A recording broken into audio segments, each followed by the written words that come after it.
Uh-oh. There we go. Hello there. I think we caught up. My screen was frozen. I'm Adam Courchaine with NuMed Direct Primary Care.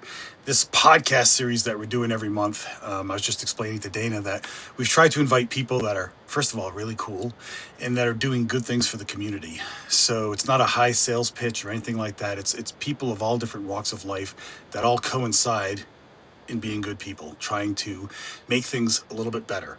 So today we have Dana Childs, and she's going to explain a little bit about what she does and all that stuff, but how we try to complement each other. So there she is. Hi, Dana. Hi, thanks for having me, Adam. Of course. So this will evolve naturally. You're going to tell us what you do, but I'll just start by saying, for us, I think we were somehow connected with you a year and a half ago, something like Yep, that. yep. And it's funny how when things develop organically, it's just so nice and wonderful. So for us as a practice, I've been, we with NuMed have been nailing this stuff and doing things. We thought we were doing it just regular medicine. And then we started doing things with hormones, emotional health, PTSD, anxiety, depression, some different things there. And as we did that, so we started the practice in 2018, and then we probably met you in 2024 towards the tail end there. Um, Mhm. but on the surface, with a regular medical practice, you do crazy things. And a lot of people don't understand. But for me and my patients, we get to know them like family members. So I tell every patient, you're not that special because everybody is screwed up.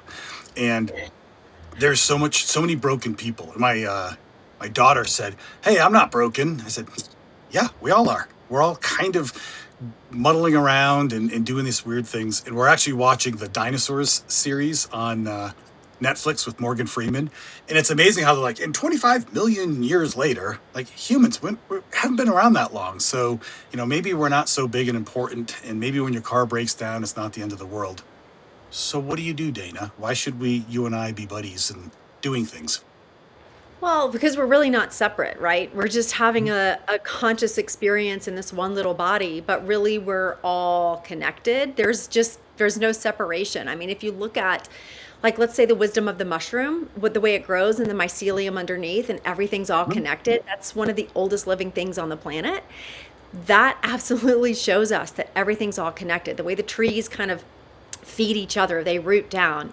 Everything's interconnected from us, humans, animals, the planet, to our own bodies, like our health, our emotional health, our spiritual health, and our physical health. Everything links, everything's connected. Agreed. And I will say, to try to direct things a little bit, so seemingly the high functioning people, the power people that are out there, they're doing something crazy. And again, with my practice, they sit down, they calm down, they tell me their concerns, their anxieties, their sleeplessness, all this other stuff. So when we see these high functioning people, seemingly high functioning people, I And by think, and this, high functioning, do you mean like productive? yes, the CEO of the bank, Okay. the other CEO over here, um, but they're performing. They're not necessarily flourishing. And that's where they end up coming to me, and then I end up sending them partially over to you. So this tidal wave that's coming of all the people that are trying to be new humans and performing as opposed to being. Um, how did you come around, Dana? Why do you do what you do? So I was a banker. I was in the finance world, right? Well, first I was a teacher and then I was a banker because I was like, I don't want to be in the system. So I got into banking because that's a better system. So I was banking. And then, after years of that, climbing the corporate ladder, I just was like, I'm not happy. Like I don't feel fulfilled. I don't feel like it's enough. I got really into yoga to help manage Mhm. all of the emotional stress of the banking world. And I was having to step away from my personality to be a banker. And I didn't like that divide that we tend to have, a business persona and a personal, persona. I Yep. wanted to blend together. And so I actually sold everything I owned. My house, my car, everything went. I got a backpack and I bought a one-way ticket to India. So I closed my eyes, I took out a map of India and I went, I will go here. And I bought a one-way ticket to where my finger landed, traveled the world, Southeast Asia, Australia, for about a year and a half. And during that time, started really delving deeper into meditation, massage, crystal healing, shamanic work, like all of the things Hmm. to see what our emotional body is, and how that fuels health and how it's all connected. When I came back after that extensive time traveling, which was nearly almost 2 years, I came back and a friend said, show me what you learned. And I looked at him and I just started reading him. And he was like, oh my Yep. God, to know things about, someone else, but to see how the health and the mental state and the emotional state and the wounds from Yep. his childhood all fit together was really profound. And then she sent me somebody else. And before I knew it, in 6 months, I had a thriving business. Nice. Yeah, So this popped in my head while you were describing this. So I'm going to paraphrase, but if I'm understanding, your experiences helped you to figure out who you were and what you had to offer. Is that true? exactly. Okay. Exactly. And I've heard you say this about a lot of people, like, oh, that person seems very intuitive. I'm paraphrasing and using my Dana voice, but that person sees things. That person sees. It probably, I think you would say, everybody has the ability to be aware of themselves and others around them, but most of us don't stop long enough to look at that. Is that true? 100% true. Yep. So, We are all born with this like sixth sense, if you will. We all have, and all of our gifts are a little bit different, but we're mhm, born with a wisdom and an inner knowing. And our goal is, and I know in the beginning you said like we're all broken. I don't look at it like that. I think we're all fully healed. It's just the patterns, the things that we've learned, the misbeliefs, yep, those mistruths kind of sit over us, and we're meant to shed those. And when we shed those, we allow our essence to push out. So we're not broken. The patterns and beliefs that we live by are not whole, right? yep. So, with all the broken people, just kidding. Right? Well, I guess, and not that we need to like, this discourse here, but when I say broken, what I mean is as they continue down this path, it's not working. They have Yeah. poor liver values, they have Yes. ulcers, they have Yes. depression and anxiety all at the same time, meaning that's not their true self.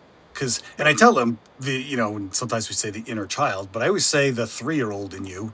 Um, 3-year-olds are pretty awesome. Like they'll pick up that stick, even if it has poop on it, and they'll play with it. And then Right. we just teach them how horrible the world is and what not to do if we're not in tune. So that's why I say, and I've said this to people in the office, like, what did you like doing when you were little, like 3? And I had one woman who said, I kind of like playing in the dirt. And I was like, when was the last time you touched the dirt? And she goes, it's been forever. I said, you can even garden, like just something, but just get back to what you were happy doing. It's still the same 3-year-old. But Right. we learn that you don't deserve it, or you don't have time for it, or you're too busy putting out fires. So when I say broken, going down a path that's not serving you. How's Yeah, that? 100%. Yeah, you're making me think of the study they did with the infants or the babies and snakes. Snakes are a fear a lot of us Can't wait to hear have, this. right? I don't really love snakes myself, like they freak me out. But with babies who are not trained about snakes, they have Hmm. zero fear. If the snake comes by, they'll pick it up, they'll pet it, they'll let it crawl on them. When then we get trained that snakes are dangerous or scary or slimy or whatever it is, and then we have the fear that we've inherited. But when we're Sure. born, we're not afraid of snakes, Hmm. right? It's just like an infant's born with the ability to actually swim and allow themselves to float. And then we teach that out of them and then have to retrain them how to actually swim. So I think we learn in this world this disconnect almost from Hmm. our intuition, right? Our higher knowing, but also our body. We're living in a world that prioritizes intellect and demonizes emotions. And we Yeah. go, oh, only this gender can feel emotions, and this gender has to be stoic. And if you feel this emotion, you're a weak person, or if you cry, you're weak. And so we are teaching people from really young to disconnect from what their body's telling us, because as humans, our emotion is our connection to our physical health, Yeah. Okay. right? I And like. so Yep. Right. So when I look at people, when people get sent to me, and a lot of physicians or doctors, when they're like, I don't know, this person's not healing, I don't know what's happening, they'll get sent my way. And so Hmm. when I look at the body, and I'm looking at layers of the person, right? So I look at the spirit, and I look at that's the self that's always whole, always connected. I look Yep. at the soul. That's the place where we have these broken views, right? These misbeliefs, because the soul's dense so that it can learn. And just we can learn that 2 plus 2 is 4, and we can learn that 2 plus 2 is 5. There's a correct one and there's an incorrect one, but we learn what we know. If we're brought up in a misogynistic home or a racist home, we learn those things. They're not Sure. accurate to reflect humanity, right? We can mislearn things. That's the soul. It's dense. It's programmable. And then we have the body and we have the mind. And so the body is this truth because it connects with the emotions that tell us what's true. And so when Hmm. I'm looking at these layers of a person, I'm looking at when did the symptoms start? When did the dis-ease, right, come in? And what was emotionally going on at that time? Because that tells me where that shutdown is. And then I can see it like a pattern in the body that it's will hold that until, our body, think of our body like a car dashboard. It's like needs an oil change. It's going to signal to us, Yeah. and we're either going to listen or we're going to ignore it, and it is going to keep getting louder until we dial into what's happening. But we are whole creatures, meaning holistically our emotions, our feelings, our Yep. beliefs, and our physicality go hand in hand. Awesome. Right? Yeah. So I want to look at the person and be like, ooh, what's the emotion that you're not feeling? Are you feeling emotion? Some people don't feel emotion. It's like, how do we reconnect that to feel it? And are you in your power? Different maladies can show up with different kind of belief systems too. I would think so. I want to get to this question down there, but first, because you just said this. So if someone says, "Oh, I don't have those emotions. I don't get emotional," I think we would say they just shut it off. That door is Absolutely. closed. They Yeah. have it, and Yeah. and they will face it at some point, even if it's on their deathbed. But they will find it It's there. needs to be Yeah, addressed. and here's what I find in relationship. A lot of times there'll be one person who's like accused of being over emotional, overreactive, and then you have the other person who's like, oh, they're steady and level. Well, one person is not doing their feelings, and the other person is doing all of the emotional labor. Sure. And so it's really imbalanced. So that's something to look for if you feel like you're the steady person in the relationship. You may not be doing your emotions. And if you feel like you're the over emotional, it's like, whose emotions are you doing? Because the emotions exist in the ethers. You're feeling them or Yep. not. They don't go anywhere. They're there. All right, Yeah. this question. When we talk about fears and danger, is it things we learned and experience, or can things just in natural shape based in nature, shape based off of good energy and bad energy? And I'm going to flip this chair because it's bugging me. Go for it, Dan. Okay. Well, I'll take the question. So when we talk about those fears and danger, I think we were really talking about things that are programmed in. So it is things that we learn and experience, or it is that idea of what we're programmed for. But we also can have natural fears that develop that are good for us because it actually keeps us alive. We're going to have a fear of a speeding car because it can kill us, right? So there are Yeah. things that fear serves, but I think largely if we get back to the soul, and this is a little bit of an advanced energetic concept, but when we talk about the soul that can hold these like positive or negative sort of beliefs, it can be programmed for sure based on what we're taught and we learn, but also we as spirits come in with our own track, our own spiritual path that we want to be Hmm. aligned with, right? And we come in with that and we can bring with it our own fears based off of either past lives, if you believe in that kind of thing, or if you don't, genetics that we inherit, right? So science or woo woo, either way you want to choose, we can bring those fears in too that may be like a little bit nonsensical. It doesn't make sense, but it's there because the soul wants to sort of exercise that lesson. Okay. I like it. One thing that popped in my head, and I figured I'd bring this up with you, is I have a lot of patients who are in a situation where, the boss is overly demanding, and it's basically a hell workplace. Mm. And it's production. We need to be productive. You need to have this many calls. You need to do this. And then I have other patients who are like, oh no, at work they like. I mean, I'm leading the idea, but they value who I am, and they just let me do it, and I am more productive that way. So I guess I'm just mentioning it doesn't necessarily need your comment, or please do. But the idea of it affects everybody. It affects your whole surrounding. And if you're clueless and have no idea about yourself, you're going to affect other people, and probably not for the positive. 100%. I mean, we are constantly giving off energy Hmm. and we're constantly pulling that in, and it's largely in this sort of invisible realm. I mean, that's what energy is, invisible information. That's it. Okay, I like And it. we're receiving that all of the time and we're giving that off all of the time. So we're impacting because we are connected, right? We're Mhm. impacting everything around us. And largely, Adam, I look at it like this way. We usually have in our life at least one area in our world that's like pushing us to grow, and that's uncomfortable. So we're going to have stress with our boss, or we might have stress in our relationship, we might have stress with our family of origin, we might have stress with our pet, we might have stress with our home base. But we usually have an area of stress, hopefully just one, but sometimes more than one. Sure.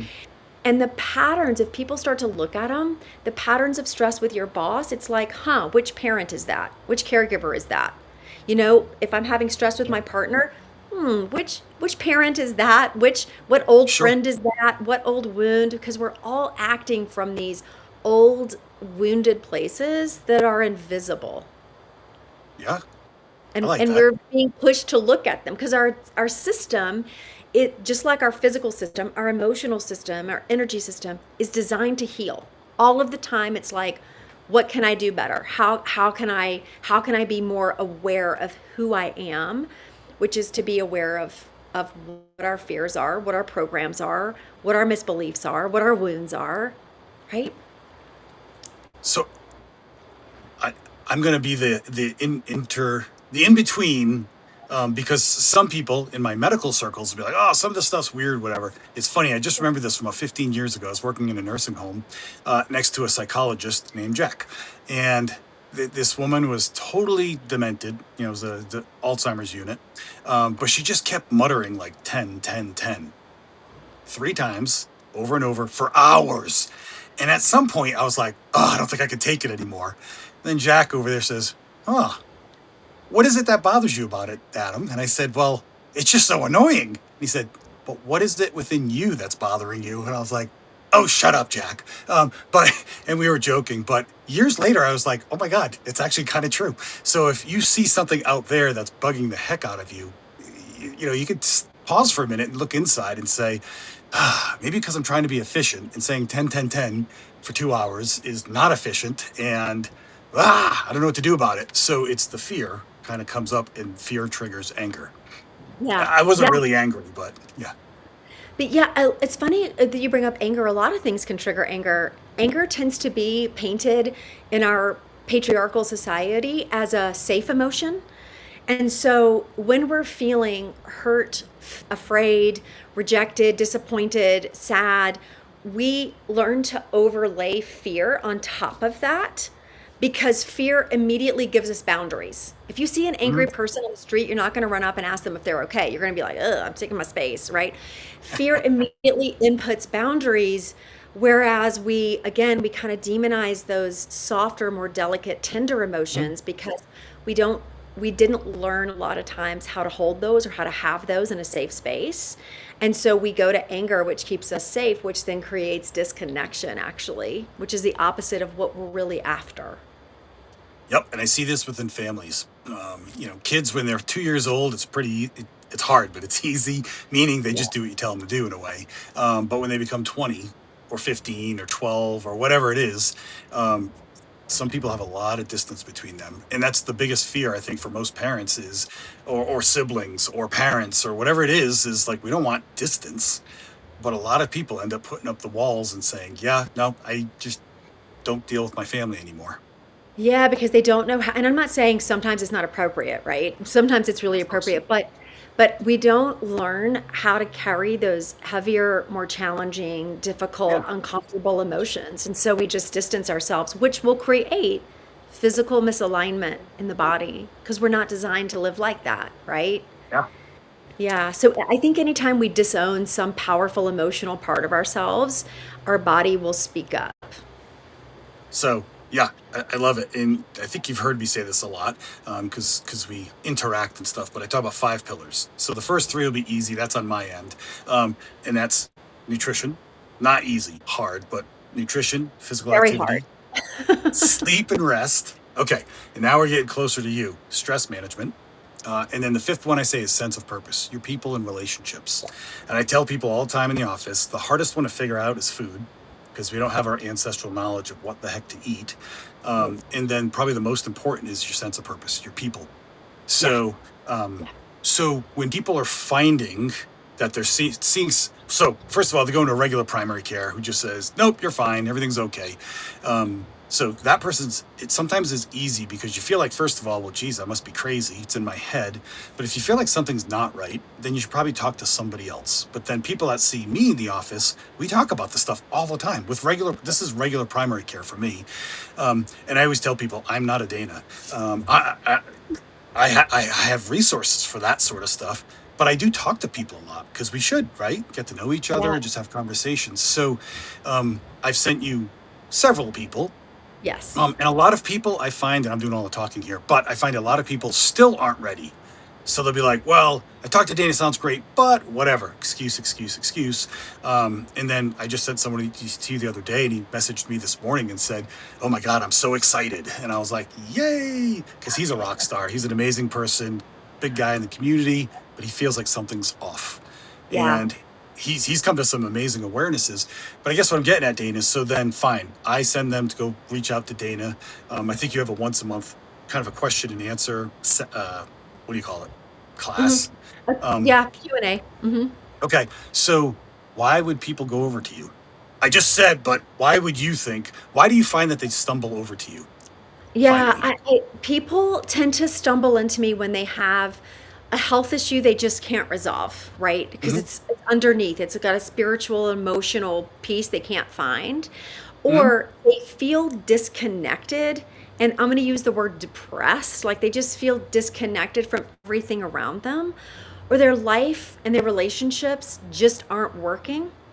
They just don't know what to do and what's Yep. wrong, or they know, like they have this sense, like I know there's something more, I know there's something more I'm meant to do, some way I'm meant to serve, something, some kind of purpose I'm here for. I know I'm meant to feel different, and I Hmm. don't know what that is or how to get there, right? Yes. Because I look at the way I serve is, how do I have this person help them recognize their wholeness and recognize their wounds and go into that uncomfortable shadow space, make it all safe, make it all okay to have whatever Hmm. emotions are there, and then to see how everything that's happened in their life is for them, not to them, help Hmm. them reclaim their sense of power and empowerment. And then it's like, I want them coming out of a session going, oh God, I have some things to work on, some things to look at, or oh Yep. my gosh, I want to serve people. How do I do that? How do I call in community? How do I create the relationships that I really want? Right. And sometimes I want people to walk out of the session knowing which test to ask for from their doctors, knowing, is it Yeah. a neurotransmitter test? Do they need a Lyme test? Do they need, like, what's kind of under there that's hidden that needs to be seen? So some people realize they don't want to be a banker anymore. Yeah. I mean, I will say I've worked with a lot of people who are like, I don't think I want to do this job anymore. It's like the old identity doesn't fit. Yep. Well, yes. So, and that's why I was drawn to you and all that is so from a primary care standpoint, so many people are, like, oh, I've only got 8 more years and then I can retire. And I'm like, if you make it that long, and not that I'm suggesting people just quit their jobs and all that stuff, not at all. But so do people call you up and just magically have a 10-minute conversation and everything's great? Or what is a typical journey pattern like? Yeah, so it can vary. Some people can call and have a session, and so we're going into like the deeper wounds or the deeper, like, here's the emotional piece that's related to the physical. And then they have homework to do, right? They have work to do, Hmm. they have tests to go back and ask their doctor for, and they're off on their journey. Some people can come and they realize like there's a whole soup of stuff that doesn't serve them. And so maybe it's multiple sessions. And some Okay. people come and they're like, I want to blow it open. I'm ready for the life I know I'm meant for. And then we're going to look at sort of heavier hitting things that may be more like plant medicine or amphibian Sure. medicine. And there's going to be some work that goes into that and some time commitment to like open themselves into those medicines safely to see Hmm. what's happening. So I think people come at different stages of readiness. Some people dip their foot in and they're like, it's too much for me. I don't, I'm not Yeah. strong enough. I don't want to. It's not time. And some people are like, give it all. I want to know Bring it. everything about myself. And so, depending on how a person in their readiness shows up, is how I work with them. Okay. And I think for us to cover, because I should wrap this up at some point, but do they have to, because you're in the Denver area, do they have to be local? Can they be further away? How does it work? So people can book phone sessions with me. I do phone sessions all the time. That's largely the way I work. If someone's in the Denver area, we do the in-person immersions, which are more of like a medicine space. Yep. But yeah, people, the once a month call, people can kind of get a feel for while we're focusing on the plant and amphibian medicines on those calls. It's also people can get a feel for me and the way I work and the way we kind of Sure. guide the body into awareness. But the website's danachildsintuitive.com, and people can go on there and see, what the offering is. There's also Sure. online classes where people can start to delve into like, what is empathy? What are my intuitive gifts? How do I learn a Yep. little bit about my own chakras and healing and energy centers? And so there's a plethora of ways, but largely it is virtual, Hmm. unless someone's ready to do that deep sort of immersive healing. Yep. So, and I joke about everything, but I'm serious. I was gonna joke and say, yeah, but a phone call, Dana, isn't that lame? But I've had family members work with you, and it's something that I understand, but I don't understand, and I'm not supposed to. It's not my job. That's your job. Well, Um, so just a little tip on the distance, because I in the beginning I was like, how does a phone session work? I actually am better by phone, and I'll tell you why. One is I'm not fighting against the physical projection the person's trying to show me about who they are. I'm just yeah. in their energy. So it's a lot cleaner of that Yep. in that. And also, I think when people can feel the shifts in the energy that's happening through the phone, they're more likely to believe it because Yep. there's nothing physical that's coming into their body in that moment, right? It's the energy piece. And it allows people this sort of space to be in their own comfort, in their own world, in their Sure. own home. And so their guard is less likely to be up. And it's That's quantum true. physics, right? Whenever we bump into something energetically, we're entangled, it's there. Energy travels immediately. Hmm. Okay, Yeah. love it. So yes, that's phone stuff. The online course stuff, and I suspect you typically kind of meet with people and then you can suggest things. So I have a family member who's doing one of the online ones and said, "Oh my gosh, this is so awesome." So I Yeah. can endorse both those things. And then the immersive stuff, I've had family members go there also, and um, yeah, I guess my big push is I tell people often enough. I've worked in nursing homes. I've seen a lot of death. I used to work at a children's hospital in my former life, not as a PA in Boston, and I saw a lot of cystic fibrosis and some death. And Mm. I tell people, I've given this talk before, but I've seen children die so peacefully. It was so warm and so giving, and the families are holding hands and stuff. And then I've had older adults, like an animal at the cage, just clawing and like, no, and it's like, it's death, it's death. What is the difference? And the answer is acceptance or denial, and it's reality. So a lot of us are perceptualizing what we think we're living, but we're not really there. And Yeah. that's not a judgment. I wish everybody, I mean, think of how much less war we'd have and all that stuff if instead of Amazing. our reactions, we were more proactive. Right. So that's why I want people to know about you, and things like that, just because I think we're both trying to lift the community up a little bit, and Yeah. just do it a little bit better. It doesn't have to be as hard. It should Right. be a Well, I little think when easier. we're aligned with our physical health, our mental health, our emotional health, right? I think all of those things create awareness of who we are, and then we get to serve instead of being at war with our life or at war with our worlds. Hmm. Yep, Yeah. yep, yep. Any final things you'd like to put out there, Dana? No, I'm just so grateful for being on here. Oh, hello, baby. I see Has the come for dog a in the visit. background. Hey, Ted, our tripod. Oh, he's so cute.